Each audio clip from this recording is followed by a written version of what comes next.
নিজের বাড়ি রেখে ঘর জামাই থাকে শ্বশুর বাড়িতে, তাদের সাথে কখনই আপনারা চলাফেরা করবেন না। কারণ তারা টার্গেটেই থাকে ভালো ভদ্র মানুষগুলোকে ফান্দে ফালানোর জন্য। ভালো ভদ্র মানুষগুলোকে তাদের মিঠা কথার জালে ফালিয়ে দেয়। তাদের অর্থ সম্পদ টাকা পয়সা কিভাবে মেরে খাবে, তাদের শুধু এই চিন্তা ভাবনা। আপনারা কখনোই এরকম ঘর জামাইদের সাথে চলাফেরা করবেন না। তারা টার্গেটে থাকবে যে আপনার কাছ থেকে আপনার টাকা পয়সাগুলো, আপনার কাছ থেকে আপনার সুযোগ সুবিধাগুলো নিয়ে আপনাকে একদম পথে বসাই দিবে।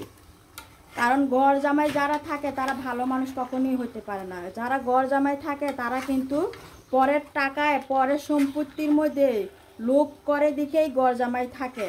ভালো ভদ্র মানুষ কখনোই ঘর জামাই থাকে না, এটা কিন্তু অবশ্যই মাথায় রাখবেন। আর এরকম ঘর জামাইদের কাছ থেকে অবশ্যই দূরে থাকবেন, কারণ তারাও বিপজ্জনক। ঘর জামাই থেকে অন্যকে বিপদে ফেলায়, আর যাদের সাথে চলাফেরা করবে তাদেরকেও কিন্তু বিপদে ফেলে দেয়। তাদের টাকা পয়সা অর্থ সম্পদগুলো মিঠা মিঠা কথা কয়ে নিজের আত্মসাৎ করে নেয়। আর যাদের সাথে চলবে তারা কিন্তু সরল সোজা হয়ে থাকে, অল্পতেই মানুষকে বিশ্বাস করে ফেলে। তাদের টার্গেট সেই মানুষগুলোর উপর যারা অল্পতে মানুষকে বিশ্বাস করে আর অল্পতেই তাদেরকে ঠগিয়ে তাদের অর্থ সম্পদ টাকা পয়সা কিভাবে মেরে খেতে পারবে, তাদের কিন্তু সেই চিন্তা ভাবনা থাকে। আর সরল সোজা ভদ্রলোকগুলো কিন্তু তা বুঝতেও পারে না।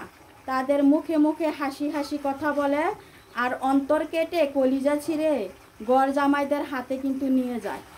এটাই কিন্তু বাস্তব, এটাই কিন্তু সত্য কথা।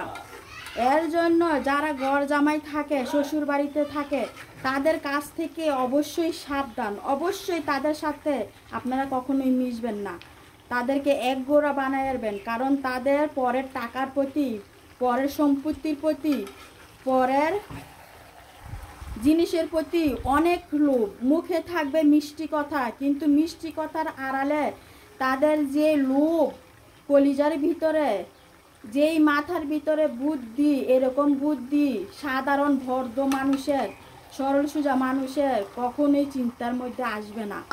এর জন্য ঘর জামাইদের কাছ থেকে সাবধান। ঘর জামাইদের কাছ থেকে যত দূরে থাকতে পারবেন আপনারা ততই সুরক্ষিত থাকতে পারবেন। ঘর জামাইদের কাছ থেকে কখনোই আপনারা কোনো কিছু ভালো আশা করতে পারবেন না। ঘর জামাইরা টার্গেটে থাকে সরল সোজা মানুষগুলোকে কীভাবে ফান্দে ফালানো যায়। তাদের সাথে মিষ্টি মিষ্টি কথা বলে চলে তাদেরকে ব্যবহার করবে, ব্যবহার করে সুযোগ পেলে তাদের অর্থ সম্পত্তি টাকা পয়সা একদম মেরে দিবে। এটা একদম বাস্তব কথা, নিজের জীবন থেকে নেয়া এই ঘটনাটা। অবশ্যই ঘর জামাইদের কাছ থেকে সাবধান। এরকম ঘর জামাইদের কাছে যাবেনও না, নিজের কাছে জায়গাও দিবেন না, আর ঘর জামাইদেরকে আশ্রয়ও দিবেন না।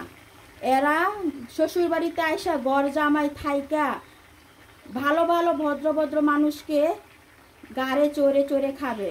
তাদের টার্গেট হচ্ছে এটা।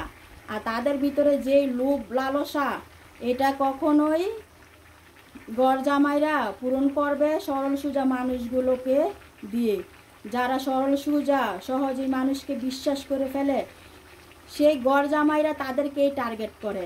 তাদের সাথেই মিশবে, মিষ্টি মিষ্টি আলাপ করবে, মিষ্টি মিষ্টি কথা বলবে। সেই মিষ্টি কথার আড়ালে যে কত ভয়ঙ্কর মানুষ লুকিয়ে আছে ঘর জামাইরা ছাড়া কেউ বুঝতে পারবে না। অতএব ঘর জামাইদের কাছ থেকে সাবধান। সবাই ভালো থাকেন, সুস্থ থাকেন, আর ঘর জামাইদের কাছ থেকে বিরত থাকেন। সাবধান হয়ে থাকবেন ঘর জামাইদের কাছ থেকে, কারণ তারা কিন্তু অন্যের টাকার প্রতি লোভ, তারা বুঝে কিভাবে অন্যের টাকা মেরে খেতে হয়। অবশ্যই সাবধানে থাকবেন। ঘর জামাইদের পাল্লা যে একবার পড়েছে সেই বুঝেছে, তাকে একদম ধ্বংস করে ছেড়ে দিয়েছে। ঘর জামাইরা কিন্তু কলিজা নিয়ে হাঁটে না, তাদের ভিতরে কোনো কলিজা নাই, মানবতা নাই। তারা কিন্তু আপনাদেরকে ধ্বংস করে দিবে, একদম নিঃস্ব করে দিবে। ঘর জামাইদের কাছ থেকে সাবধান।